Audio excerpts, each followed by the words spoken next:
Welcome to McPlum, simple solutions served daily. Work on a clean surface with a soft cloth to protect the watch face and case.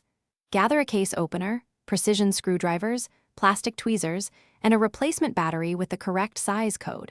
Ensure good lighting and a tray to hold tiny screws and parts safely. Disconnect any smart straps and note band orientation before removing the watch from your wrist. Keep a magnifier handy to inspect small clips and seals for damage. Avoid magnetic tools near quartz movements and organize parts by removal order. Identify the case type by inspecting the back for a notch, screws, or a threaded rim.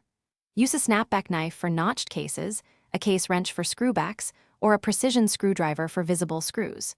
Open the case gently and work slowly to avoid scratching or damaging the gasket. Note and carefully remove the battery retaining clip or screw and place it in your parts tray.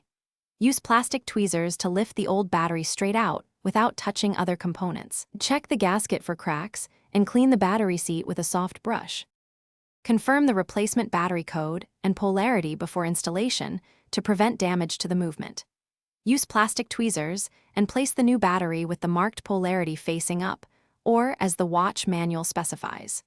Replace the retaining clip or screw and verify the second hand or digital display starts moving immediately.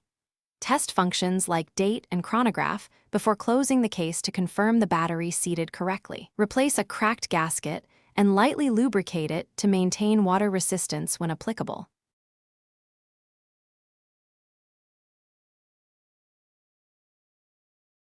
Thanks for watching. Stay juicy and subscribe.